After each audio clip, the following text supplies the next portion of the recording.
Bienvenidos, es un gusto saludarlos, como siempre, desde Red Compañera Mundo y su programa Entre Líneas. Y hoy tenemos una grata visita. Y yo hace tiempo que quería conocerlo personalmente o entrevistarlo personalmente, es decir, viéndolo, porque no presencial, porque generalmente uno lo hace a través de las redes.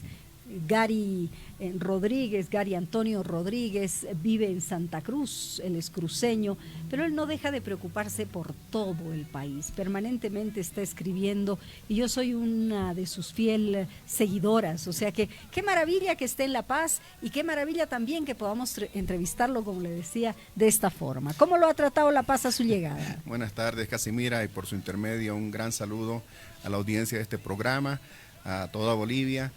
Gracias por la alusión, gracias por la presentación. Dice bien cuando habla de que soy cruceño.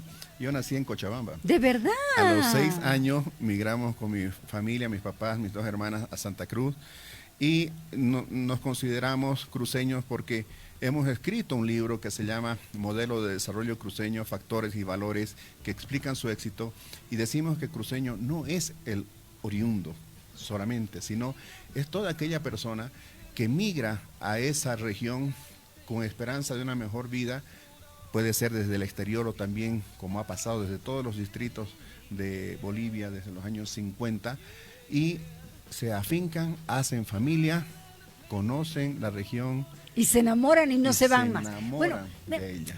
Es lo que ha sucedido en La Paz hace unos 30, 35 años atrás, ¿no? La Paz era eso y sigue siendo porque La Paz acoge a todos los bolivianos que quieren venir aquí a trabajar. Pero nuestra La Paz ha quedado lamentablemente relegada hace varios años y es Santa Cruz ahora, se podría decir, la punta de lanza y por eso se le dice a Santa Cruz el crisol de la bolivianidad. Bien lo que usted dice, ¿no? Que en Santa Cruz están pandinos, tarijeños, orureños, potosinos, paceños, en fin, mucha gente de Bolivia, de los distintos departamentos, está haciendo patria allá. Así es, bien dice que Santa Cruz es el crisol de la bolivianidad, porque desde los años 50, primero, cuando se dio la marcha hacia el oriente, hubo una colonización inducida, ¿no? De acuerdo a las recomendaciones del Plan Bohan, para desarrollar la agricultura en Santa Cruz y dejar de importar alimentos que venían desde el exterior, principalmente del Perú. De ahí en adelante han habido también otros procesos fuertes de migración en los años 80, por ejemplo, luego de la nueva política económica que ocasionó fuertes migraciones desde las minas, ¿no es cierto? Con todo eso Santa Cruz se ha enriquecido en su potencial humano al extremo de llegar hoy día a tener la población más grande del país. Estamos hablando del 29%, de acuerdo a datos del INE, 3.5 millones de personas, ¿ah? Y desde el último censo hemos aumentado 800.000 personas. Entre el 2012 hemos pasado de 2.7 millones a hoy día 800.000 personas. Y de acuerdo al último censo, Casimira, en el año 2012 había más de 500.000 de no oriundos en Santa Cruz. Wow. Eso da cuenta de que verdaderamente Santa Cruz acoge a mucha gente que va con una esperanza de vida, se queda, hace familia, progresa y de esa forma se demuestra que otra Bolivia es posible. Sí, una claro. Bolivia diversa, una Bolivia pluricultural, ¿no es cierto? A mí no me gusta decir plurinacional porque creo que una nacionalidad debería unirnos, que es la boliviana, ¿no es cierto? La ciudadanía boliviana. Bueno, se aprobó su estación en grande en la Cámara de Diputados, el presupuesto general del Estado, por supuesto la oposición chilla y dice no estamos de acuerdo. ¿Qué es lo que no está claro a su juicio en esta norma? Es verdad que es hiperestatista, hipercentralista, en fin, le han puesto, hay varios títulos, ¿no? Al presupuesto general del Estado 2023. Bueno, no soy opositor como para hacer una crítica al presupuesto general del Estado, pero claro, preocupaciones siempre existen. El modelo de desarrollo, el modelo económico que lleva adelante el gobierno es fuertemente estatista, ¿no? Se sigue apostando, por ejemplo, por empresas públicas, por las transferencias, los controles de precios, y eso significa una carga muy fuerte para el Estado. Hay que partir del hecho, por ejemplo, que el presupuesto consagra en números redondos un déficit fiscal de 7.5%, ¿no? Estamos hablando de más de 3.000 millones de dólares y de un déficit que se da por 10º año consecutivo, ¿ah? Don Evo Morales, ¿cuántas veces lo hemos escuchado por la televisión diciendo en la época de los neoliberales había déficit y ahora tenemos superávit? Pero eso era cuando había bonanza, cuando había un auge internacional. Ahora estamos, reitero, desde el año 2014, cada año registrando un desbalance en lo que es las cuentas fiscales. En relación al presupuesto general del Estado, quisiéramos, por ejemplo, destacar esa meta de crecimiento del Producto Interno Bruto en números redondos del 4.7%. No es difícil hacer eso siempre que se le dé un lugar al sector privado. Y esa, por ejemplo, puede ser una crítica. No hay un diálogo fluido, en estos 2 años no lo ha habido, entre los que hacen las políticas públicas y los que invierten, los que arriesgan en el país, los que generan empleo, ¿ya?, en base a la prestación de servicios o la producción de bienes para el mercado interno o para la exportación.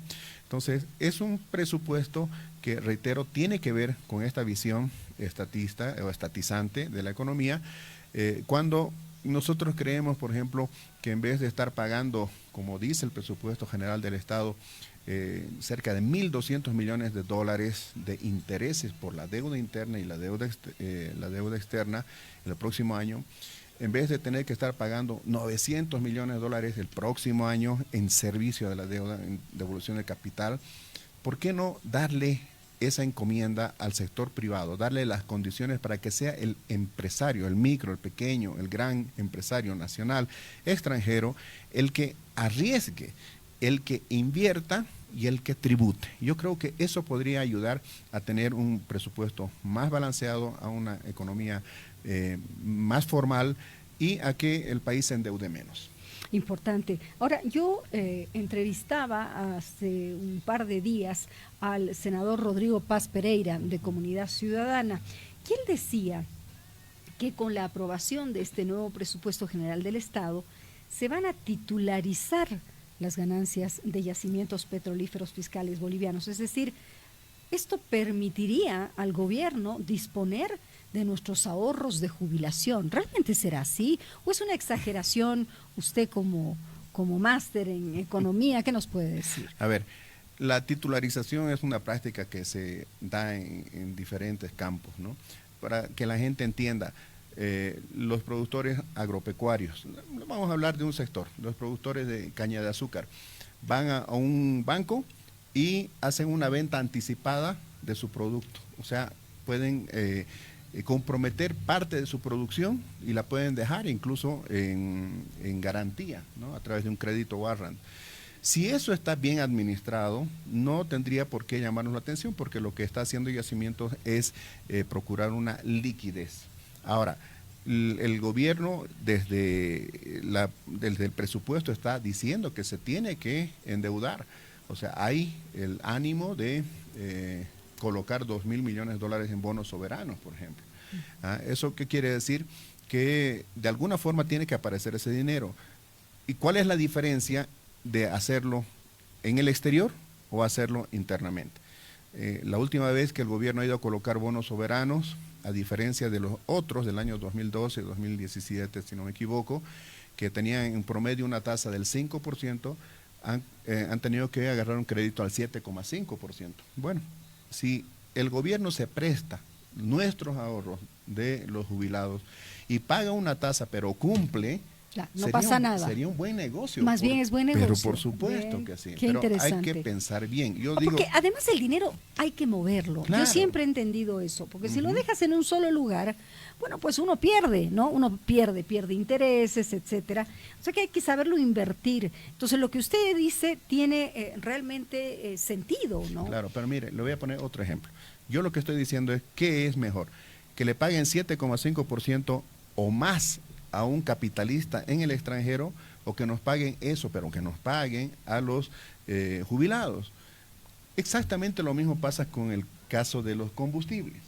En el caso de los combustibles, nosotros compramos el diésel, compramos la gasolina a unos precios exorbitantes en el exterior y subvencionamos eso. En el presupuesto general del Estado se establece una subvención a los combustibles para el próximo año de un poco más de $1.000 millones. Ahora, ¿qué tal si esa subvención, esa transferencia, ese comprar caro a un productor extranjero, lo transferimos al nacional? Ya lo hemos empezado a hacer con el bioetanol para disminuir la importación de gasolina. Entonces transformamos una ganancia para el extranjero en un estímulo para el productor nacional. Y esto es exactamente lo mismo que puede pasar, pero sobre la base de la buena fe, Casimira, de que se va a administrar bien y se va a cumplir. Pero por supuesto, si no, imagínense en qué quedan los jubilados. Mire, eso es algo que ahorita no se puede las permitir. rentas de los jubilados por parte de las AFP, si no me equivoco, estaban devengando un interés de un poco más del 3%. Si nos pagan 6%, nos damos por felices. Pero por supuesto, así nomás. Y si es más de 7 o 7,5, mejor más felices todavía. aún. Ahora, Gary, imagínese, uno se pone a pensar y dice, bueno, tendrá sus falencias este nuevo presupuesto general del Estado, pero es mejor que tenga falencias a que no tenga nada y que no se apruebe y que el próximo año estemos pues pensando, ¿y ahora qué hacemos? ¿No? Porque la situación económica, ya no es secreto para nadie, no está fácil. Mire, Casimira, hoy día hablábamos con los medios acá en La Paz, gracias a los colegas periodistas realmente que responden en fondo y en forma. No, pues se lo estima mucho aquí en La Paz. Muchas gracias. Es la tierra de mi esposa. Además, debe ser por eso. Imagínense, la esposa paseña, él nacido en Cochabamba y viven en Santa Cruz. Y tenemos 2 hijos nacidos en Santa Cruz. Y 2 hijos cruceñitos. Qué lindo, eso es ser boliviano. Y eso es la Bolivia profunda, esa es la Claro. Bolivia crisolada allá en Santa Cruz. Claro. Entonces, yo decía esta mañana a la prensa, ¿no?, que el 2023 va a ser una gestión muy complicada. Y parafraseaba al economista senior del Fondo Monetario Internacional hace un poco más de un mes atrás, presentaron el panorama económico mundial 2023 y él fue lacónico pero dramático en su resumen del informe. Él dijo, lo peor está por venir. El mundo en este momento, Casimira, está nadando en inflación. Sí. En el año 2020, los gobiernos de los países desarrollados gastaron hartísimo dinero, o sea, miles de millones de dólares para que sus economías no decaigan, para que la gente no se quede sin trabajo. Pero ese gastar en exceso ese dinero hoy día se ha convertido en inflación. El problema es que controlar la inflación exige subir tasas de interés. Y cuando se suben las tasas de interés, las inversiones bajan. O los consumidores ya no adquieren créditos a tasas altas, entonces la economía se enfría. ¿Y eso en qué se traduce? En recesión. Entonces, ¿qué dice el Fondo Monetario Internacional para el año 2023? Y el Banco Mundial lo refrenda, que vamos a estar ante procesos de inflación incontrolables, acompañados de recesión y en muchos casos de estanflación, que ese es el peor escenario. Países que van a estar sufriendo al mismo tiempo inflación y recesión. Terrible. Que eso es inmanejable. ¿Que eso es Argentina? ¿O no? Para ahí va, lamentablemente, no. Pero se calcula que la mitad de los países del mundo pueden caer en recesión el próximo año. Uy. ¿Cuál va a ser el impacto sobre Bolivia o el posible impacto? El Banco Mundial dice que las materias primas van a disminuir de precio. Ya está empezando a pasar con los alimentos. Puede pasar también con la energía, con los minerales. Eso del lado de las exportaciones nos va a golpear. El vaso comunicante va a ser el comercio exterior también por el lado de las importaciones, porque si se da ese escenario, los países van a empezar a devaluar, van a empezar a depreciar sus monedas para ganar competitividad. Eso para nosotros, con un tipo de cambio fijo, va a significar inundarnos de productos baratos. Eso es bueno y es malo. Bueno porque la inflación es baja, malo porque vamos a perder empleos, tanto por el contrabando que se va a alentar. Y lo otro... que va a seguir creciendo, o por la importación más barata. Y el otro vaso comunicante es el financiero. Las tasas de interés van a subir, entonces nos va a costar más conseguir empréstitos externos, por eso le decía, mejor hacerlo acá, o también vamos a tener que pagar más por los créditos que hemos contraído en el exterior. Ahora, ¿qué compromete eso para Bolivia en el próximo año? La estabilidad económica, el crecimiento y los empleos. Y lamentablemente estamos en una situación, esta es la reflexión que hacíamos, donde no hay unidad en el país. Nos estamos peleando entre los bolivianos. No estamos eso se ha demostrado con el tema del censo. Digo, nos hemos peleado por algo que, por supuesto, nos importa absolutamente a todos los bolivianos, pero nos hemos peleado algunas regiones con Santa Cruz que estaba sacando un poco ahí la bandera de no es solo por nosotros, ¿no? Es por todo el país. Pero lo que usted también afirma me encanta, porque a lo que tenemos que apostar es a la unidad en Bolivia. Es lo único que nos va a sacar de los problemas, de cualquier tipo de problema, económico, social, el que fuere. Claro, es que si la crisis mundial nos afecta y nos encuentra desunidos entre los bolivianos al interior de la sociedad civil y además entre el gobierno y los gobernados, ese es el peor escenario para poder ser exitoso frente a una crisis que siempre, como dicen los chinos, devenga oportunidades. Ahora, ¿para qué debería servir esa unidad? Para ver qué hacemos juntos, cómo lo hacemos. El mundo siempre va a necesitar, por ejemplo, alimentos. ¿Cómo producir alimentos de una forma A propósito más de los alimentos, hay una persona que se comunica con nosotros, Fernando Castro, dice, se come bien en Santa Cruz. También dice, es una cultura muy alegre. Es verdad, ¿no? Quizás el cruceño es más positivo, eso también habría que decirlo. Tiene que ver, yo creo, con el clima, ¿no? Está demostrado que el clima influye sobre el carácter de las personas, ¿no? Sí. Por ejemplo, donde hace más frío, las personas son más retraídas, no tienden a socializar mucho en las noches, por ejemplo, allá... No, hay vida nocturna, no tanto así diurna, eso es verdad. Son más extrovertidos, ¿verdad? Entonces, eso ayuda. Ahora, hicimos nosotros una encuesta en el libro a 1.200 personas. Miren el libro que hoy día, y que me lo va, con las disculpas del caso, aquí usted me lo tiene que firmar, me lo tiene que dedicar. El modelo de desarrollo cruceño, factores y valores que explican su éxito. Es algo que yo ya quería tener en mis manos. Es para mí es oro. ¿Quiénes escriben? Carlos Hugo Barberí, Pablo Mendieta, Gary Antonio y Óscar Soruco López. Ahora fíjese ahí, esas fotos que está viendo son 4 momentos de la historia. Cruz, 1950, abajo. Aquí. 1966, cuando están poniendo las primeras losetas. Casimira. La Paz tenía adoquines desde la colonia. Santa Cruz le pusieron a la arena las primeras losetas en 1966. ¿Esto cuándo? Esa es la Santa Cruz de hoy día, esa es la parte de Equipetrol más o menos, y la de arriba es la Santa Cruz a la que aspiramos. Esa Santa Cruz verde, esta es la que se aspira. Esta es la que se está por construir, la que se avisora, mucho verde y mucho aire. ¿Y qué opina usted limpio de lo que se habla tanto, ¿no? Y que ahora el gobernador Camacho, pues yo sé que usted es un hombre que puede hablar de varios temas, no solamente del tema económico. Él dice, ahora sí, vamos a trabajar con mayor razón para buscar el federalismo. Y yo siempre digo, no hay que tenerle temor al federalismo, pero hay que saber la manera en la que se lo realiza. Así es. ¿No? A ver, primero lo que hay que aclarar que federalismo no es separatismo ni es independencia, para que se entienda, ¿ya? Argentina es federal, Canadá es federal, Brasil es federal, México es federal, Rusia es federal, Estados Unidos es federal, ¿ok? Y si se da cuenta, países capitalistas, países socialistas, países comunistas, ¿no? Países que los conocemos y donde hay diferentes provincias o estados, como se llama, pero están aglutinados en una sola nación, ¿verdad? Pero con gobiernos, vamos a decir, estaduales. Entonces, el federalismo no es sino una forma distinta de administrar regiones, donde, por decir, si tuviéramos una Bolivia federal, las políticas estarían mucho más enfocadas en función de las regiones que en el conjunto. Habrían políticas generales para el país, pero también habrían políticas estaduales. Y eso es bueno, porque el federalismo demuestra en muchos casos que si se administra bien, pues favorece a las regiones que tienen un potencial de desarrollo. Ahora, federalismo no quiere decir olvidarse de las regiones que así lo necesitan. Que lo necesitan, porque Santa Cruz, cuando empezó a hablar, por ejemplo, de las autonomías hace mucho tiempo atrás, siempre hablaba de fondos de compensación, porque otra vez, es que a veces los políticos nos dividen, ¿no es cierto? Nosotros, si tuviéramos una ciudadanía y si tuviéramos una sola nacionalidad, creo que nos veríamos más como hermanos y más como bolivianos que como etnias, etcétera. Claro, que como cruceños, paseños, chapacos.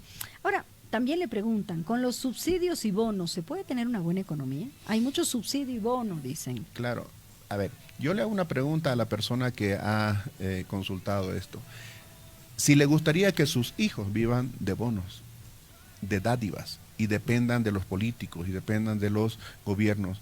Cuando hablamos de una Bolivia digna, hablamos de personas que ejercen esa dignidad y no hay mayor dignidad, Casimira, que ganarse el pan nuestro de cada día con nuestro esfuerzo, claro, ¿verdad? Y no tengamos que estar dependiendo el día de mañana de la voluntad no hay de que alguien. estirar pues la Así mano, es. ¿no? Ayuda. Y estamos a veces acostumbrados. Los bonos, las dádivas son necesarias para las poblaciones más vulnerables.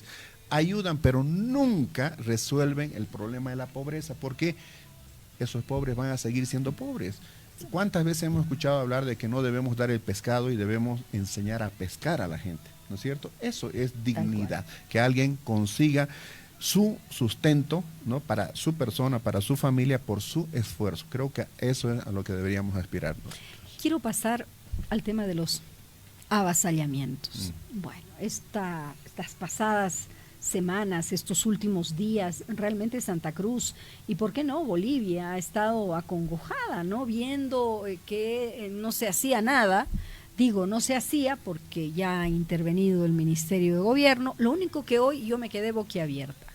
Resulta de que las personas que avasallan o que han avasallado la propiedad de la familia Kim van a ser procesados por daño ambiental, pero no así por haber ingresado a un predio privado. Entonces, ¿en qué quedamos? Le pregunto, a ver, usted denos un panorama de esta gravísima situación que se ha extendido ya a todo el país, ¿no? Ok, lo primero que tenemos que decir es que vivimos en un Estado de Derecho, donde hay leyes, donde hay normas y donde hay instituciones llamadas a cumplir y hacer cumplir esas leyes, esos decretos, normas, resoluciones, etcétera. Una sociedad que se precie de civilizada tiene que ser respetuosa de las instituciones y de la ley. En una sociedad civilizada hay derechos y hay obligaciones. ¿Y quién nos franquea los límites? Las leyes, las normas y sus instituciones que están encargadas del cumplimiento. En el momento que una persona excede su derecho y afecta el de otra persona, está infringiendo la ley. Avasallar significa tomar por la fuerza, en este caso, un predio o un espacio privado y hacerlo además de una forma violenta. No es solamente este caso que nos debe preocupar, está el de Las Londras, sí, claro, de octubre del año pasado, donde los colegas periodistas fueron tomados rehenes, fueron agredidos. Guarayos. Pero, recordemos Guarayos, claro, donde hubo también personas heridas. Pero, ¿no?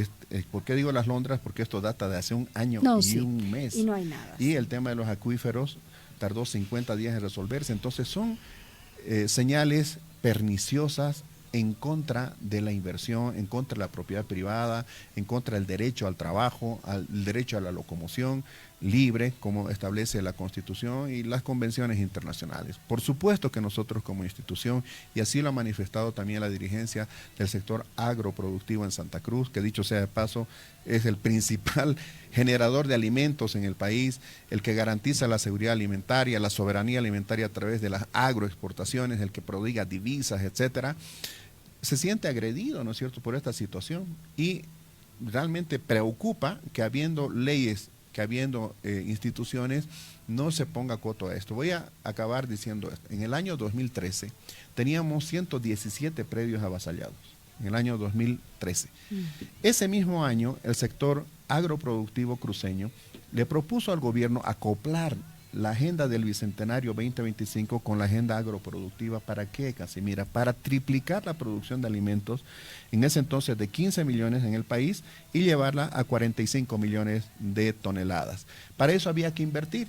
¿Pero qué pasó? Empezaron los avasallamientos, 117 predios productivos, habiendo tierras fiscales tomadas por gente que en realidad estaba manipulada. Al final, el presidente Morales en ese entonces ordenó una investigación y desde el Ministerio de Gobierno se comprobó de que había tráfico de tierras. ¿Ah? ¿Y qué pasó con el gobierno? Metió a la cárcel a los avasalladores y con eso se acabó el problema y en 2 años de 117 predios avasallados se llegó a solamente 6. Hoy día tenemos 208 predios avasallados, principalmente en Santa Cruz, también en Pando y en Cochabamba. Pues y en es Beni, una ¿no? preocupación. Bueno. En Beni también hay varios casos. Ahora, con el accionar del gobierno, del Ministerio de Gobierno, de la policía, hay más tranquilidad, podríamos decir, en Santa Cruz, porque claro, la familia Kim desesperada decía nadie nos defiende, ¿no? Pero por lo menos ya pareciera de que no va a quedar como tierra de nadie, ¿no? Es que no nos parece para nada civilizado y tolerable que encapuchados, armados fuertemente, tengan que ingresar a predios productivos, a quemar maquinarias, cultivos, amedrentar a la gente y causar zozobra.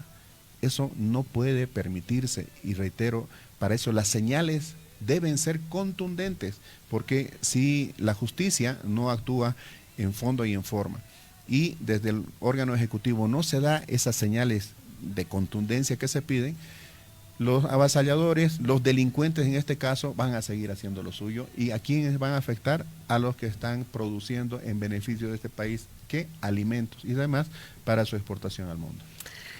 Hablaremos de algo que a mí me parece positivo. A ver, ¿qué opina Gary?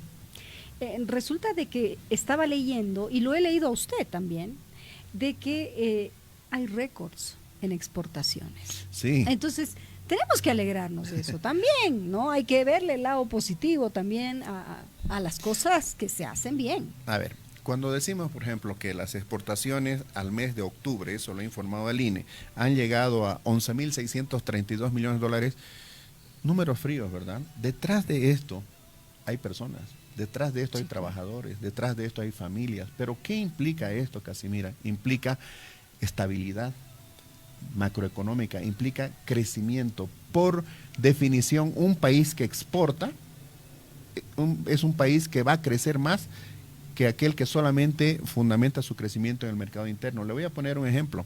Nosotros exportamos muchísimos minerales, ¿no? Oro, wolfram, estaño, plomo, zinc, etcétera. ¿Qué pasaría si no vendemos eso? Si nos privamos de 5.000 millones de dólares porque no tenemos una industria internamente para hacer vehículos, por decir algo. Exacto. ¿No ve? Entonces, exportamos esos minerales y eso genera ingresos para el Estado, eso genera empleos para los ciudadanos. Lo mismo y todavía con mucha más fuerza se da en el sector no tradicional. Las exportaciones no tradicionales acaban de marcar un récord histórico. Casi 3.500 millones de dólares. Eso no se vio ni siquiera en gestiones completas a lo largo de la época republicana y además de la plurinacional. No se vio ni siquiera en el mejor momento del auge y la bonanza que se dio entre los años 2004 al 2014. Y tenemos hoy día, por ejemplo, el caso de la soya. Se ha exportado un poquito más de 2.000 millones de dólares. ¿Pero eso qué significa? 150.000 personas están trabajando en ese sector. 1 millón de personas dependen de esa actividad, pero se imagina la cantidad de recursos que están llegando al país por ese concepto.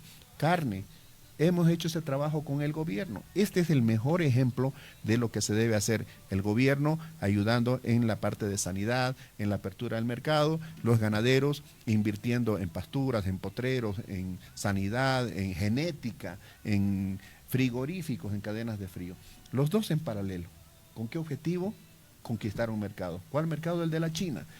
Desde el año 2018 que abrimos la China, que no le vendíamos nada, hoy día le vendemos 100 millones de dólares. Hasta el mes de octubre llevamos ya 120 millones de dólares de ventas al Perú, a la China, a Rusia, a Vietnam, etcétera. ¿Eso es bueno o es malo? No nos ha faltado carne y estamos teniendo ese éxito. Si hablamos de exportación de soya, lo que está pasando ahora con los transportistas de carga pesada es de terror en el Perú. Así es. ¿No? Este problema del Perú, bueno, el paro en Santa Cruz de 36 días les ha traído también grandes inconvenientes, ¿no? Dice que para los transportistas pesados este ha sido uno de los años más duros. Definitivamente, ¿no? Un día de paro para un transportista puede estar significando un sobrecosto por día entre 150 a 200 dólares. Un día de paro puede estarle significando a un empresario pagar 20.000 a 25.000 dólares de murrash, o lo que se llama un castigo por la demora de las partidas de un barco. Todos perdemos cuando hay anormalidades en la gestión exportadora, también en la importadora, en el comercio, etcétera. Y lo que está pasando en el Perú es lamentable, nos está afectando ahora. Nosotros hay más de 1.000 camiones que están parados con exportaciones de soya, derivados, lácteos, etcétera. Eso es un problema interno en el Perú. Poco es lo que podemos hacer, ¿no? Pero nos está afectando. Totalmente. ¿Qué nos depara el 2023 económicamente hablando? Yo escuchaba hace unos días, bueno, a también economista y que también es periodista, don Humberto Bacaflor, que decía que en el mes de marzo vamos a empezar a sentir los problemas económicos. Y yo me ponía a pensar y decía, ¿realmente será así? ¿Se puede poner una fecha para decir, bueno, en este mes, bueno, faltaría que le pongamos el día, ¿no? Para... Bueno, a los economistas siempre nos preguntan qué va a pasar el próximo año. Es como preguntarle a un médico, claro, ¿cómo voy a acabar yo en mi salud el próximo año? El médico me va a decir, depende de lo que comas, claro, cuánto comas, si vas a hacer ejercicio, a qué hora vas a dormir, cuánto tiempo vas a dormir, vas a consumir bebidas alcohólicas o no. Eso depende de una cantidad de factores. Ahora, de que hay señales preocupantes, las hay. De que podemos enfrentar dificultades en el 2023, claro que sí. Pero hagamos esta reflexión. Hoy somos el producto de nuestras decisiones pasadas. Y mañana vamos a tener la consecuencia de nuestras decisiones actuales. Por eso cuando esta mañana ante los medios decíamos nosotros que debemos unirnos como bolivianos por la estabilidad macroeconómica, la estabilidad del tipo de cambio, para que no haya inflación, por el crecimiento de la economía, y decimos cómo podemos crecer, es facilito. Exportar más, importar menos, recuperar el mercado interno del contrabando y apoyar a la producción nacional, así no hay secreto en esto. Pero para eso, ¿qué tiene que haber? Unidad de objetivos, de visión, trazarnos metas, objetivos hacia adelante, y con eso generar empleos sostenibles, empleos dignos para la gente, empleos previsibles.